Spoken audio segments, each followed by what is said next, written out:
student, as we are doing history of 12th standard, theme 7th, Vijayanagar Empire, and in our second video we have read up to here. Now we are going to start further. Although the armies of Sultan were responsible for the destruction of the city of Vijayanagar Empire, मतलब बेशक चाहे जो Vijayanagar empire के सुल्तान थे विजयनगर की destruction के लिए जिम्मेवार थे, मतलब उसके विनाश के लिए खुद सुल्तान और उनकी आर्मी ही जिम्मेवार थी. Relation between the sultan and the Rayas were not always और इनएविटेबली हॉस्टाइल. लेकिन फिर भी जो सुल्तान और रायाज के बीच में रिलेशन थे हमेशा दुश्मनी वाले नहीं थे. बेशक चाहे वह दुश्मनी के तौर पर एक दूसरे से लड़ते रहते थे, एक दूसरे के राज्य छीनते रहते, लेकिन फिर भी हमेशा वो दुश्मन नहीं रहते थे एक दूसरे के. कभी कभी एक दूसरे के काम भी आते थे. अगर कोई बाहर का विदेशी आकर उन पर हमला करता तो वो शायद एकजुट भी हो जाते थे. In spite of religion difference, Krishnadevaraya for example supported some climate to power in the Sultanate and took pride in title establisher of the Yavana kingdom. For example, जैसे कृष्णदेव राय था, supported some climate to power in the Sultanate, मतलब कुछ अपने दावेदारों की सल्तनत को, कुछ अपने दावेदारों की राज्य को भी स्वीकार किया और उनकी सहायता की, और बदले में उसे प्राइड, उसे जो सम्मान मिला, जैसे कि सम्मान के तौर पे एक टाइटल मिला, एस्टैब्लिशर ऑफ यवना किंगडम, यवना किंगडम की स्थापना करने वाला, ये कृष्णदेव राय को मिला था. So this can be come in objective type question answer. Similarly the sultan of Bijapur intervene to resolve the succession dispute in Vijayanagar following the death of the Krishnadeva Raya. इसी तरह से जो विजयनगर का सुल्तान था उसने भी कृष्णदेव राय की मृत्यु के बाद जो विजयनगर के जो उत्तराधिकारी थे उनके बीच में झगड़ा शुरू हो गया, तो बीजापुर के सुल्तान ने कृष्णदेव राय की मृत्यु के बाद उस झगड़े को सुलझाया. In fact the Vijayanagar king were keen to ensure the stability of the सल्तनत एंड वाइस वर्सा. इसी तरह जो विजयनगर की सल्तनत राजा थे और राया वगैरह थे जो किंग थे, आपस में एक वाइस वर्सा मतलब एक दूसरे की स्टेबिलिटी, स्थिरता भी चाहते थे, मतलब एक दूसरे की राज्य को बना हुआ देखना भी चाहते थे. It was adventure policy of Rama राया, मतलब ये रामा राय की एक अद्भुत पॉलिसी थी कि who try to play off one sultan against another, उसने एक राजा को दूसरे राजा के खिलाफ करने की कोशिश की. बट क्या हुआ, let the sultan to combine together and decisively defeat them. लेकिन कृष्णदेव रामा राय ने चाहे कितना भी एक सुल्तान को दूसरे सुल्तान के खिलाफ करना चाहा, लेकिन वो सुल्तान आपस में इकट्ठे हो गए और उसने रामा राय को हरा दिया.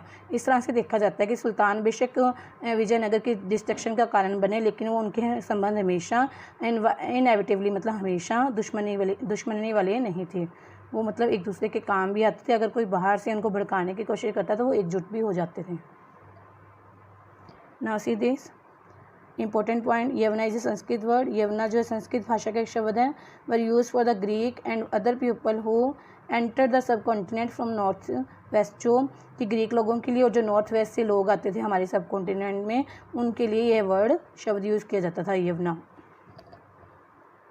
Yes, next page 175, 2.3. The Rayas and the Nayaka. Now we will read about the Nayaka. What are Nayaka? Who are Nayakas? Among those who exercised power in the empire were military chief, who usually controlled forts and had armed supporter. मतलब among those who exercised power in empire, जो राज्य में जिसके पास power होती थी, power को, शक्ति को यूज़ करता था, जो मिलिट्री चीफ थे. मिलिट्री चीफ मतलब सेना में मुख्य अधिकारी होते थे. वो उनके पास बहुत शक्ति होती थी उन्हें, और वो उनके पास किले होते थे. किलों पर अक्सर उनका कंट्रोल होता था. उनके पास हथियारबंद सशस्त्र सेना होती थी. These chiefs often move from one area to another, एक एरिया से दूसरे एरिया तक ये घूमते रहते थे. And in many cases were accompanied by peasant looking for fertile land on which to settle. और कई केसेस में जो पीजन किसान लोग थे उनकी सहायता करते थे ताकि वो किसी उपजाऊ धरती पर सेटल हो सके. The chief were known as Nayaka, इनको नायकाज बोला जाता था. And they usually spoke Telugu and Kannada. Many Nayaka submitted to the authority of the kings. कुछ नायक जो होते थे किंग की अथॉरिटी मतलब किंग का आधिपत्य स्वीकार कर लेते थे, मतलब किंग के अंडर रहना शुरू कर देते थे. बट दे ऑफन रेबल्ड, और कुछ अक्सर वे विद्रोही करते थे, राजा के खिलाफ विद्रोही करते थे, क्योंकि उनके पास बहुत सारे हथियार होते थे, मिलिट्री चीफ होते थे, सेना में मुख्य अधिकारी होते थे, और उनके पास बहुत सारे आर्म्स होते थे, हथियार होते थे, और उनका किलों पर राज्य होता था, मतलब बहुत बड़े बड़े उनके पास किले होते थे, इसलिए वो अधिकतर राजा के प्रति विद्रोही करते, रेबल्ड करते थे, and had to be subdue by military action, और फिर उनको मिलिट्री एक्शन के द्वारा ही उनको दबाया जाता था, मतलब अगर फिर राजा भी बहुत बड़ी सेना के द्वारा उनके विद्रोह को दबाता था। The amara nayaka system was a major political innovation of Vijayanagar empire. Now we will read about amara nayaka. Who are अमारा नायका? अमारा नायका क्या था? एक सिस्टम था विजयनगर एम्पायर का, जो कि विजयनगर एम्पायर का एक सिस्टम था जो राजनीतिक क्षेत्र में एक नई खोज थी। It is likely that many feature of this system were drive from the iqta system of the Delhi Sultanate. यह ऐसा माना जाता था कि दिल्ली सल्तनत का जो इक्ता सिस्टम था उसकी बहुत सारी विशेषताएं इस अमारा नायका सिस्टम में ली गई थी। अमारा नायका वर मिलिट्री कमांडर, जो अमारा नायका थे मिलिट्री में कमांडर थे। Who were given territory to govern by the Rayas, और राजाओं के द्वारा, राया कौन थे? राजाओं के द्वारा उनको टेरिटरी दी जाती थी जिनको वो गवर्न, जिनका राज्य करते थे, जहाँ पर वो they collected taxes and other dues from peasant, craftsperson and trader in the area. और जिस एरिया, जो एरिया राजाओं के रायाज के द्वारा उनको दिया जाता था, वहाँ पर वो जो कलेक्ट इकट्ठा करते थे, किन से इकट्ठा करते थे? पीजेंट मतलब किसानों से, क्राफ्ट पर्सन से, कारीगरों से, एंड ट्रेडर और व्यापारियों से वो कर इकट्ठा करते थे। They retain part of revenue for personal use, जो उनको रेवेन्यू, उनको कर मिलता था किसानों से, क्राफ्ट पर्सन से और ट्रेडर से, व्यापार वगैरह से जो भी कर मिलता था वो उन्हें पर्सनल यूज़, अपने यूज़ के लिए रख लेते थे। And for the maintaining A stipulate contingent of horses and elephant, और वो जो एलिफेंट और हॉर्सों, घोड़ों के जो एक दल होता है, निर्धारित दल होता था, उनके खर्चे के लिए वो कर यूज़ करते थे।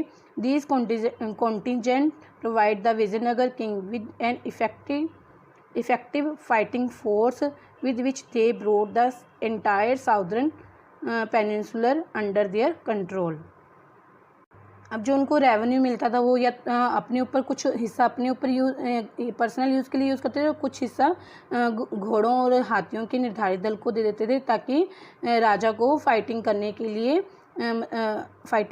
लिए अच्छी फोर्स मिल सके, जिससे कि वे पूरे सदर्न पेनिनसुलर पर अपना कंट्रोल कर सके।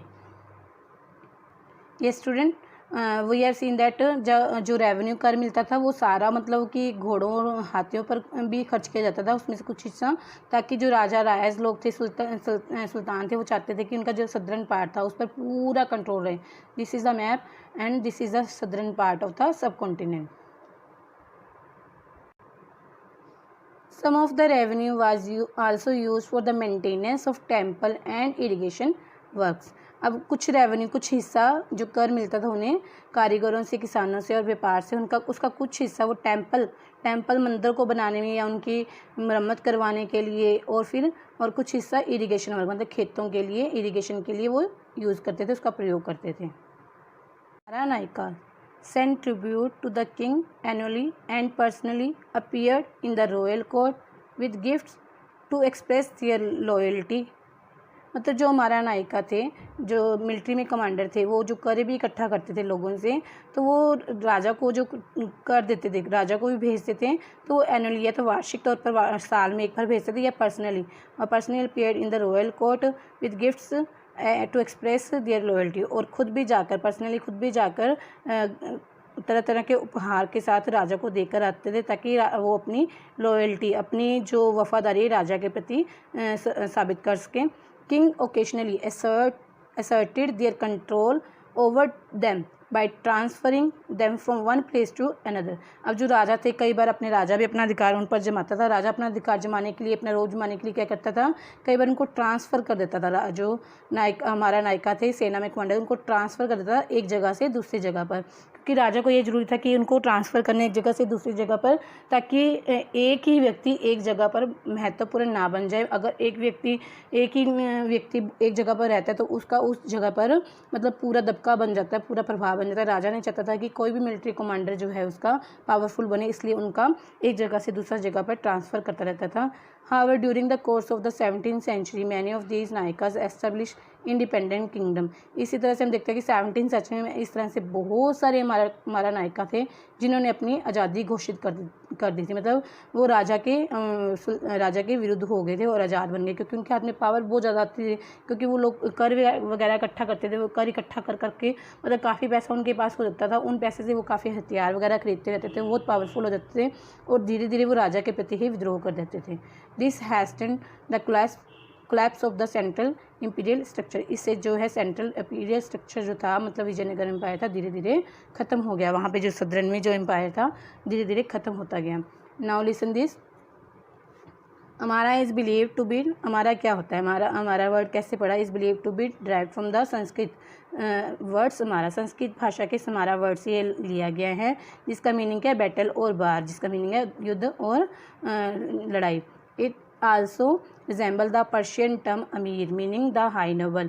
यह पर्शियन के अमीर वर्ड के साथ भी संबंधित है, जिसका मतलब है कि हाई नोबल, अच्छे घराने के, बहुत बड़े बड़े। हाई नोबल का मतलब कहते हैं बड़े बड़े घरानों के जो लोग होते हैं उनको नोबल्स बोलते हैं। तो जो ये नोबल अमीर, इससे रिजेंबल रखता था हमारा वर्ड, और संस्कृत के हमारा वर्ड से रिजेंबल करता है, जिसका मतलब है बैटल और war. Okay student, your second point is completed. Now in next video we will start page number 176, Vijayanagar, the capital and its environs. Okay, it's enough for today. Have a nice day.